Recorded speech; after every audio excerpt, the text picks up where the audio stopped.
Hey guys, this is your homeboy Josh, and in this video, it's gonna be all about Ableton Live 12 Suite. So this is not just a quick overview, we're going through everything that matters. I'm talking about setting up your first session, recording audio, building beats, warping samples, arranging, mixing, and even getting into the deeper stuff like Max for Live and live performance setups. So if you're new to Ableton or just upgrading from an older version, this should give you a clear idea of how to actually use Live 12 in real projects. And if you've been producing for a while, you'll still pick up some of the new workflow tools and devices they've added.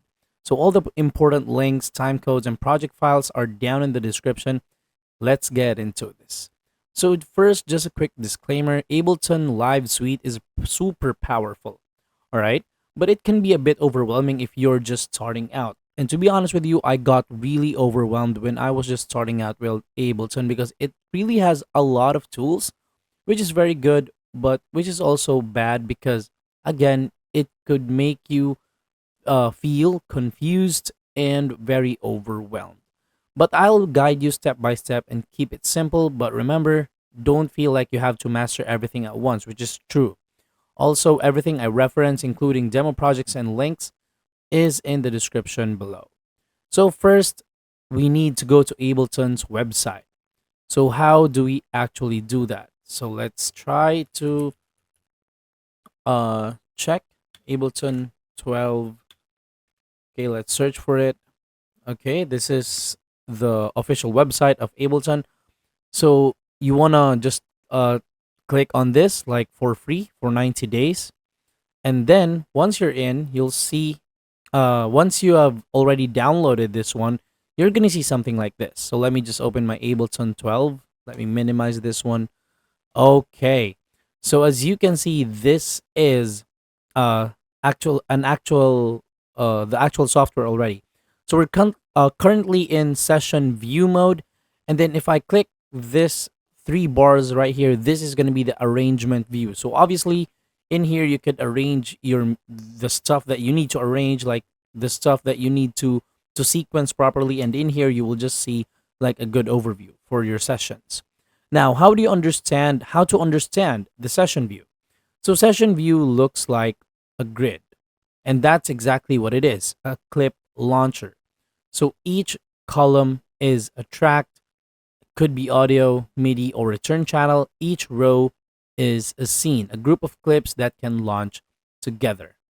So you use this view for improvising, jamming, or performing live. You can trigger clips individually or trigger scenes to launch a whole set. And then we'll get deeper into this later, but for now, just know this is what makes live, well, live. So recording audio and MIDI. So let's lay something down. To record an audio, you want to go to this view right here.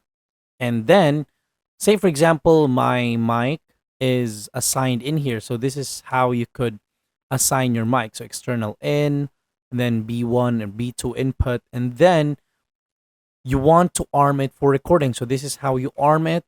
And then you choose your input and then hit record up top. All right. Now, for MIDI devices, it's still almost the same. So basically, you create a MIDI track, which is already here, and then load up an instrument, let's just say a guitar or whatever. And then next, you want to arm the track to record, and then use your MIDI keyboard or MIDI device to draw notes on the piano roll. This is the piano roll. So for arrangement view and editing, so switch to arrangement view. So here it is, your traditional DAW timeline, perfect for structure, editing, and mixing. You can drag clips from session view into here or just record directly.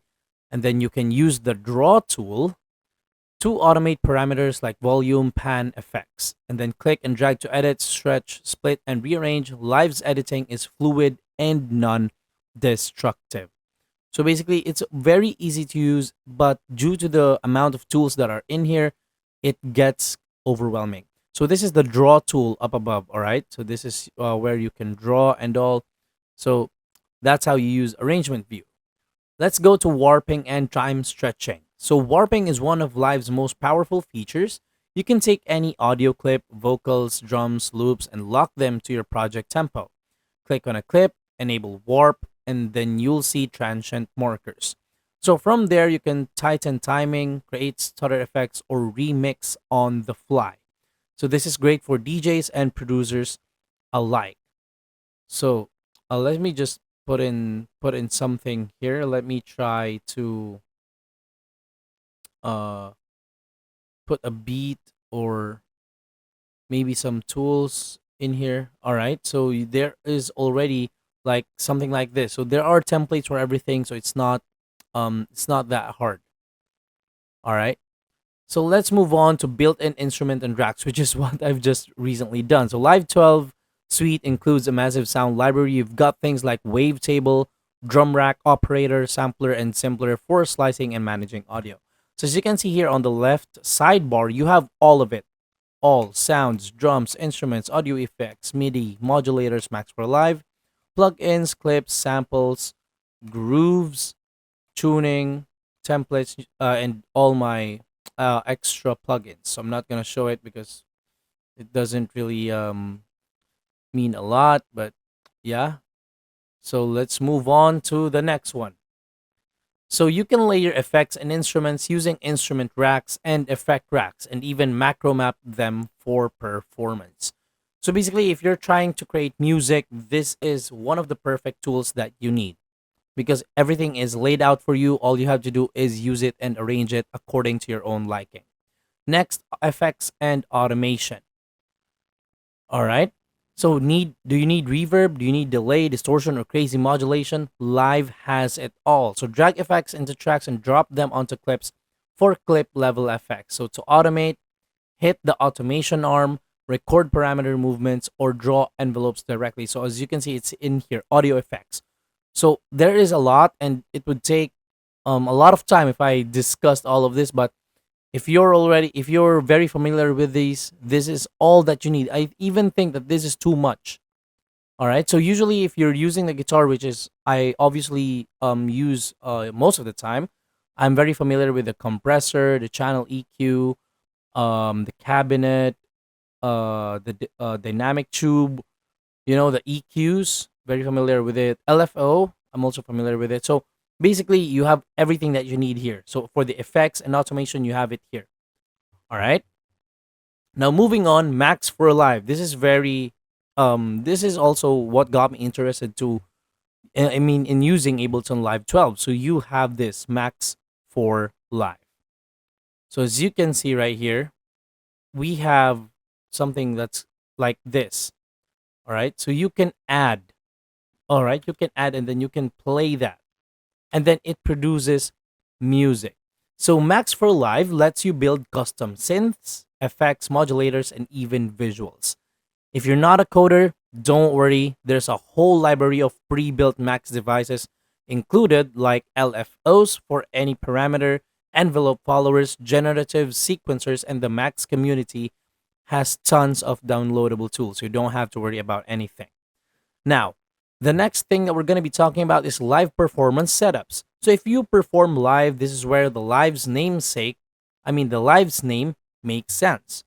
So you can create scenes for each part of your set, use a MIDI controller to launch clips, control effects and adjust levels, then set up follow actions for semi-autonomous triggering, and with Link, you can sync wirelessly with other devices or apps.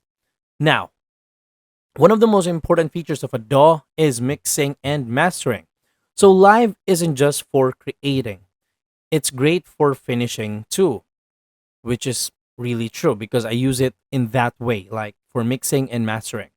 So you can use the mixer view in arrangement or session mode and then add EQs, compressors, and limiters to your master. Use spectrum analyzer and utility for balance. Export with dither options and true peak limiting if needed. And yes, it supports third-party VST3 plugins for pro mastering chains. So as you can see, I have Neural DSP, right? So Neural DSP has VS2, AAX, and VST3 version. So you can use all of that. And it's not just for Neural DSP. So any plugin usually works with Ableton. Now, for the templates, shortcuts, and workflow, speed is everything. I know that. All right. So you can save custom templates for fast project setups. Use key shortcuts like Command button or Windows button T, then Command button Shift M or Control E to consolidate. So Ableton also has that. Then you can also use collections to tag and organize instruments and effects. Then also customize themes for better visibility and comfort. So you would have all of those options in here, like the settings. Uh, you would also have it here in the view. So it's already laid out for you. All you need to know now is learn how to use them properly.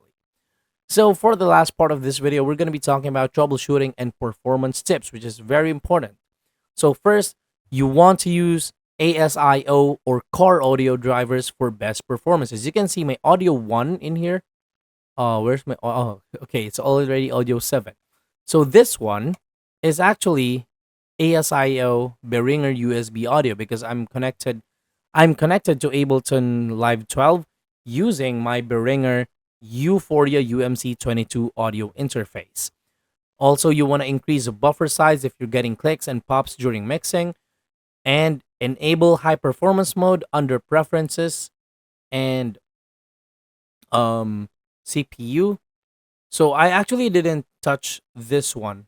All right. So for me, I'm already very satisfied with the performance of Ableton Live 12 without the high performance mode, but it depends on the person.